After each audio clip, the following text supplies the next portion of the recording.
कमाल की बात बताने वाला हूँ। एक व्यक्ति ने अपने नए घर का गृह प्रवेश किया। उसने अपने सारे दोस्तों को बुलाया। उसके सारे दोस्तों ने उसे गिफ्ट दिए। नेक्स्ट मॉर्निंग जब उसने सारे गिफ्ट्स खोलना शुरू किए तो सरप्राइजिंगली एक दो गिफ्ट्स को छोड़कर सभी में उसे मिले laughing Buddha, feng shui pyramid, Chinese dragon, tortoise, feng shui coins और हाथ हिलाती हुई बिल्ली।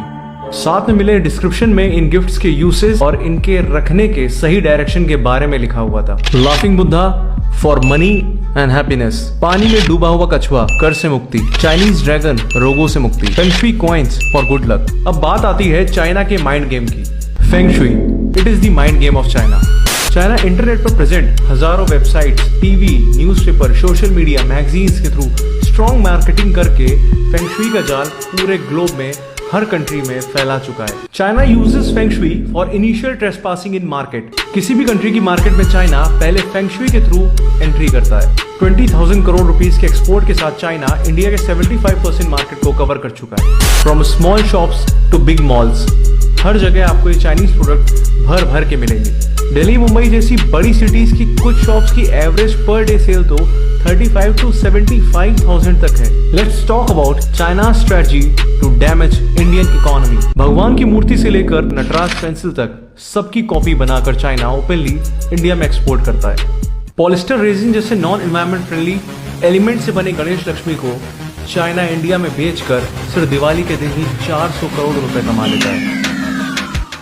कम्युनिस्ट चाइना ने इसी तरह इंडिया के हजारों craftsman, small factories, cotton industries, handicraft को बुरी तरह डैमेज कर दिया है। कुम्हार, बढ़ई, लोहार, कर्मकार जैसी 2 करोड़ से ज्यादा पॉपुलेशन वाली जातियों के लोग आज बहुत पुअर कंडीशन में हो चुके हैं। चाइना ने हमको एक मैन्युफैक्चरिंग हब से हटाकर एक मिडिल मैन बनाकर खड़ा कर दिया है। अब बात करते हैं चाइना के दूसरे एस्पेक्ट की, चाइना साइकोलॉजिकल वॉरफेयर। अब जंग सिर्फ आर्म्स एंड एम्यूनिशन से नहीं, साइकोलॉजिकली भी लड़ी जाती है। चाइना फेंग शुई का यूज एज अ वेपन कर रहा है to destroy the spirituality of India. Let's talk about most famous laughing Buddha. Is it really Mahatma Buddha? No, Mahatma Buddha ने कभी नहीं कहा कि आप मेरी इस तरह की मूर्ति अपने घर में रखो तो आपको गुड लक और प्रॉस्पेरिटी मिलेगी। अफसोस की बात यह है कि आज हम इंडियंस, स्पेशली हिंदूज, तुलसी ऐसे पेरेनियल और मेडिसिनल प्लांट से ज्यादा लाफिंग बुद्धा को अपने घर में जगह देने लगे।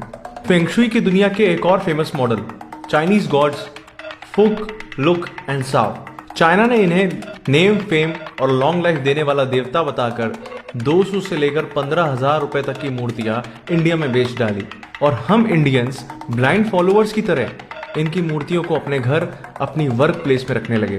मार्केट में ऐसे बहुत से चाइनीज फेंग शुई प्रोडक्ट्स हैं जो आपको नेम, फेम और मनी देने का यकीन दिलाते हैं। अगर ये काम करता है तो चाइना इसका यूज अपने कंट्री में क्यों नहीं करता? यदि ऐसा होता तो चाइना में हर 10 में से एक व्यक्ति गरीब ना होता। कमाल की बात यह है कि 1949 में पीपल्स रिपब्लिक ऑफ चाइना की फाउंडेशन के बाद चाइना ने फेंग शुई को as a feudalistic superstitious practice, as a social evil declare करके अपनी कंट्री में ही बैन कर दिया। फेंग शुई की प्रैक्टिस करने वालों को चाइना के रेड गार्ड्स बेरहमी से मारते भी थे।